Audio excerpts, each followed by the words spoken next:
I am here at work at 6:30 in the morning. Guess that is my normal hours in Arlington, Virginia, right by Washington, D.C.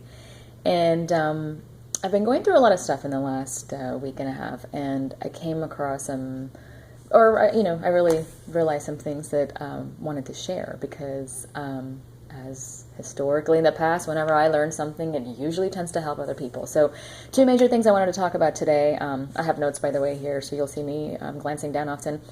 Taking space and leaning on your friends. The first thing I want to talk about is that big energy needs big space.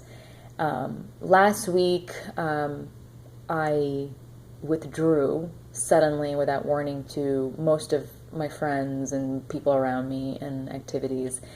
And, sometimes when you're the kind of person who is out there doing a lot, accomplishing a lot, giving a lot, it requires a huge amount of energy to be that kind of person, to walk through life as that kind of person.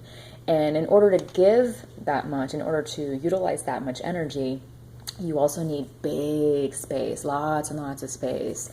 And sometimes if you're someone like me who hasn't yet mastered the art of being in a consistent state of buffering so that you don't suddenly withdraw, you do tend to sometimes do this suddenly. I often do it with very little warning to the people around me. And earlier in January, I actually withdrew for about 3 months. I had really tapped myself out, and I focused for those 3 months entirely on myself, my outward appearance and my inward state of mind, and it was extraordinarily beneficial for me.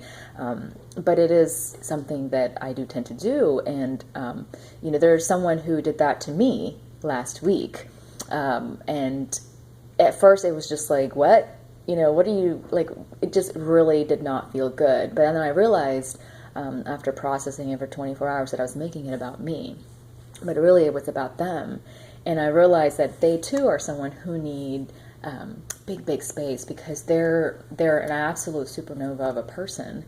And so, allowing other people to take space or allowing yourself to take space, you give permission to other people to do the same for themselves and make it okay. Because sometimes we think that if I take space for myself, if I do something for myself, people aren't going to like me. People are going to think poorly of me, and that's just simply not true. We all need space. We all need to just breathe, and sometimes we just need time and to level things out. If you're someone who gives and gives and gives, Oprah.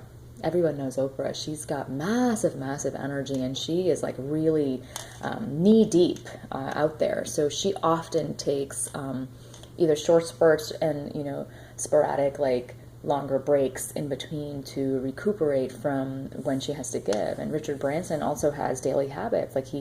First thing he gets up and does is he goes to play. He'll do kites or surfing, and it's something just fun on the beach wherever he is. And as a result of what I'm going through, I also thought to myself, I'm like, oh my God, no one's going to understand what I'm going through, and why should I even burden any of my friends with what I'm going through? Will they even understand? It's not their problem. And I've realized that that's just a story that I've made in my head. I have friends who are willing to and have stepped up big time for me last week and this week. I have friends I know who I haven't ever spoken to face to face or even over the phone.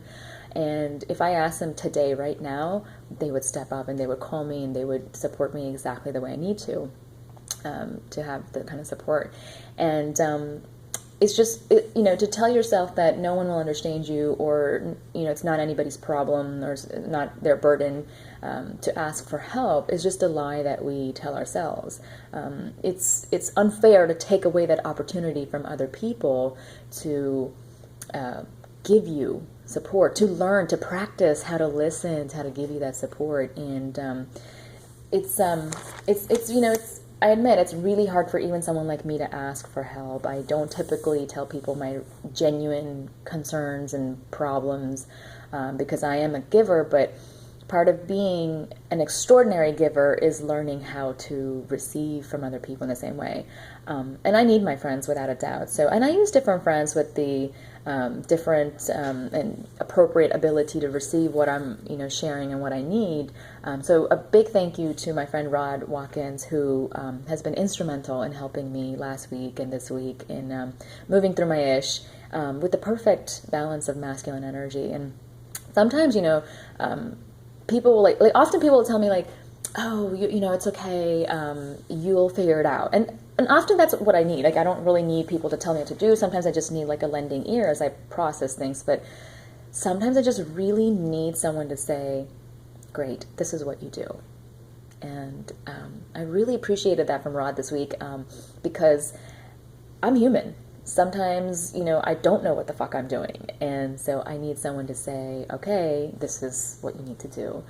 And it was incredibly relieving to have that from him. Also, a thank you to Julie Latz and Lara Lace for giving me the perfect, feminine, empowered, supportive energy to listen to what I'm going through. Also knowing that I know and I will do what's right for me, but also to help me extract how I feel. So just to recap, by taking space, by being genuine, by leaning into your friends, you give other people the permission to do the same. And it's one of the privileges of being in an evolved state of mind and an evolved person is that you take the communication skills that you have and you utilize them to help people relate to you better. And part of that is leaning into them so that they feel that they have something to give to you. So take big space, take time, lean into your friends, and have a great, phenomenal day.